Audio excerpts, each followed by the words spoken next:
Kentucky, 1907. Deep in the heart of tobacco country, the night riders strike. Their ultimate target, the tobacco baron who's seizing control of their industry and their livelihoods. His ruthless price fixing has driven this secret band of tobacco farmers to take the law into their own hands. They bring death and destruction in their wake.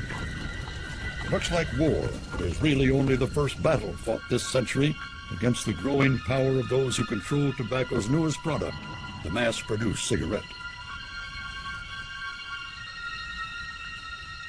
The way the tobacco industry has behaved over the last 50 years is the worst example of corporate irresponsibility that we've ever seen in the history of the world. I think it's probably the most irresponsible fraud ever committed on the public in this country's history. I hate them with a perfect hate. The real terrorists in my book are the tobacco companies. If anybody deserved the label of Murder Incorporated, it would be them. By the year 2025, 500 million people will die of smoking. Now, that's a Vietnam War every day for 27 years. That's the Titanic sinking every 27 minutes for 27 years.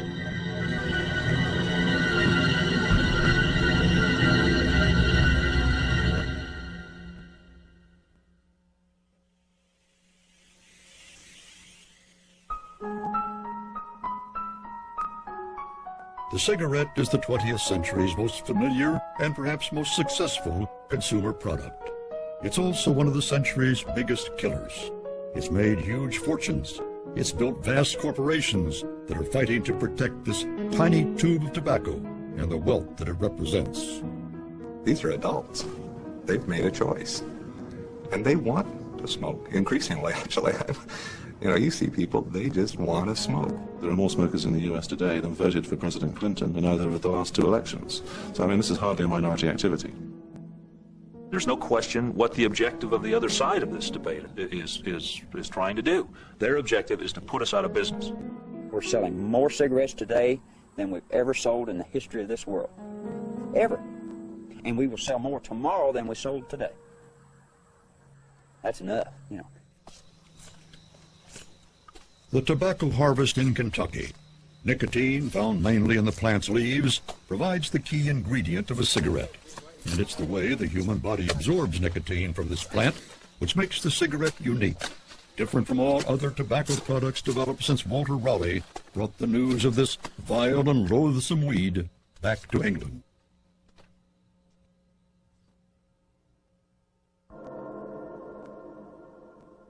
The phenomenal success of the cigarette is based on how easy it is to inhale nicotine from a cigarette compared to from a cigar or a pipe or the way it was used in the last century. The cigarette as a drug delivery device is unique. People smoke for nicotine. So you can look upon each cigarette as being an injection of nicotine. You can get an immediate feeling of well-being by injecting yourself through the lungs with this drug. It happens in 3 to 8 seconds. So fast compared with other drugs that you take that you feel that it's instantaneous. You just light that up, you take that inhalation. As soon as that hits your lungs, there it is, you have it. The cigarette is a 20th century phenomenon. This quicker, easier, less messy smoke had all the convenience consumers wanted. It became the fast food of tobacco products. Yet tobacco is only part of what's inside the modern cigarette. The modern cigarette is extremely complex. A cigarette contains everything from sugar to wine, licorice, chocolate, all kinds of herbs, spices. There's 8,000 or more chemicals that come out when you ignite that and suck on it. And having them delivered in the right ratios and the right ways is a substantial engineering feat. It's a feat that created a $200 billion business that ranks alongside the oil and car industries. This is Tobaccoville in North Carolina, a vast industrial complex producing cigarettes by the billion. It's the biggest and most automated tobacco factory in the Western world. A century ago, this was a rural backwater, and until the cigarette became the smoke of choice across all sections of society. That tiny tube of tobacco built boom towns across the southern United States. But the wealth that helped create towns like Durham was born of controversy, as witnessed by the century's first tobacco war. With perilous times, the night riders were able to instill within people a great fear. The night riders were themselves tobacco farmers, rebelling against the ruthless price fixing of those controlling their industry. They torched tobacco warehouses and storage barns, and they sometimes killed those who opposed them, as victims' relatives recall.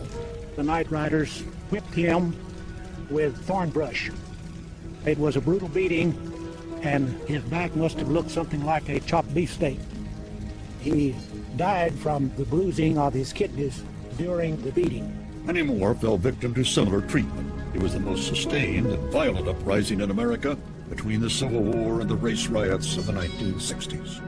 The night rider's ultimate target was this man, James Buck Duke, who founded the modern cigarette industry. He was the first to see the potential of applying mass production methods to the cigarette. This Bonsack machine was able to produce 200 pre-rolled cigarettes a minute. As the mass-produced cigarette took off, Buck Duke was the first to successfully exploit the cigarette package's marketing potential. Crucially, he and the industry ensured that tobacco avoided being regulated as a food or a drug. Tobacco was to remain beyond serious government control for the rest of the century. The cigarette industry has been granted by the governments around the world a very special place where they don't have to test their products.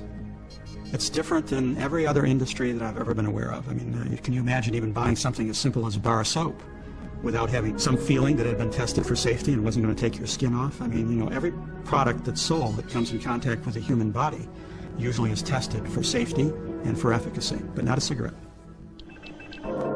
Little or no regulation, yet the prime ingredient, nicotine, is a compound that's lethally toxic in anything other than very small doses.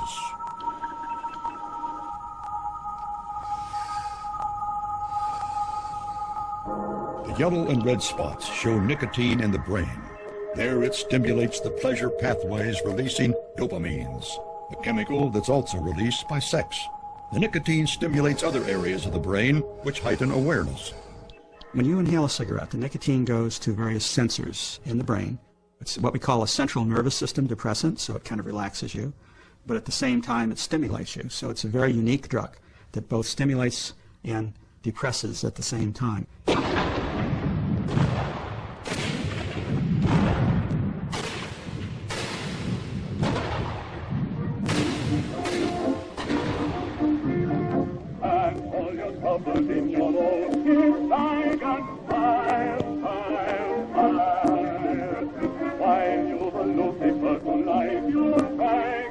The First World War caused a revolution in smoking habits, introducing a generation of men to the new convenient smoke. British soldiers received a weekly ration of 50 cigarettes, known as fags. They quickly became essential to sustaining morale. It was a great comfort to everyone to have cigarettes. In the circumstances in which we were living in those days, in the mud, in holes in the ground, in trenches, sometimes in expectation of anything that could happen, a cigarette was something that they looked forward to, and everyone would want a fag. Before they went over the top, for instance, they would have that drag, and then they would throw the cigarette away, because they would have something else to do. It, shall I say, did something to their nerves that needed to be done. And I've seen people absolutely confused before they had a cigarette, and then as soon as they had the first drag, as they called it, they settled down, and I could see the relief on their faces. Demand for cigarettes now outstrips supply. In answer to a query from the home front, General John Pershing, commander of the American Expeditionary Forces, stated, "You ask me what we need to win this war? I answer tobacco as much as bullets." Back home in the United States, the cigarette habit took longer to take hold. Soldiers returned to a land of prohibition. Towns like this one made smoking an arrestable offense on moral rather than medical grounds. From then until now, the act of smoking a cigarette has been linked with unacceptable behavior. In the early 1920s, it wasn't considered very feminine, and certainly not ladylike, for a woman to smoke. Put your cares away. Puff, night and day. If a woman smoked a cigarette, she was looked upon as very, very unusual. But some did it, shall I say, as a bravado. And that was mostly what they did in those days. It wasn't very common. Very seldom did you find a woman smoker, and it was looked down upon. For a woman to smoke in public was particularly frowned upon. I made sure that no one ever saw me smoke, like Queen Mary. I was very, very careful about that. I only smoked in private. In the street it was unladylike, and and possibly on the tops of buses. The cigarette industry was determined that more women should take up the cigarette habit.